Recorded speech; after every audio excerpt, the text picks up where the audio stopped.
Organic खेतीकै हुँदैछ। अहिले कति भयो? महँगो छ नि होइन? के मकै बारी दराम के जति गरम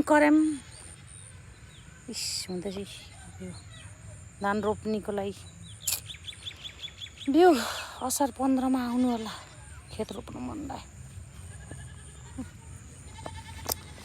खुर्सानी पनि फल्या छन्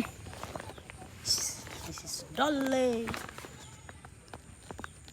मकै बारी दर्याम खुर्सानी करम।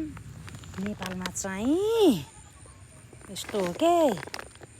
अब भन्न त नेपालमै बस्नुपर्छ, नेपालमै गर्नुपर्छ भनिन्छ नि त। नेपालमा चाहिँ अब आफ्नै जग्गा भए त ठिकै हो। हेर्नु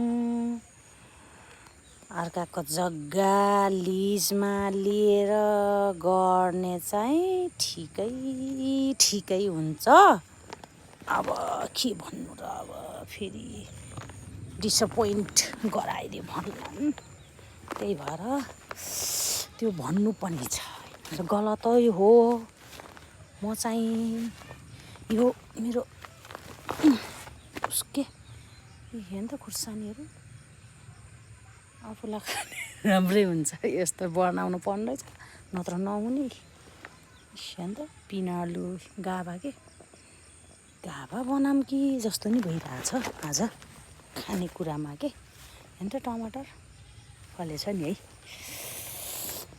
ऐसा मिला यस्तै गरेरै अर्ग्यानिक खेती हो सब। हाम्रो त भैँसी कुखुराको मलबाट बन्छ।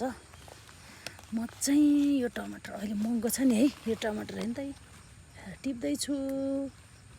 हेर्नु मकै नि खाइयो, पोलेर पनि खाइयो है, सब गरियो। अब चाहिँ यो टिप्नुपर्छ के, यसलाई टिपेर राख्नुपर्छ, नत्र किराले खान्छ के। टिप्नु पनि अन्त राम्रो छ, फ्रेस है। अन्त यस्तो राम्रो छ भने यस्तो दामी छ। ल खानु टमाटर म टिप्छु कि। टमाटर टिप्ने हो। हिलो आज पानी परेको थियो क्या, त्यही भएर हिलो भएर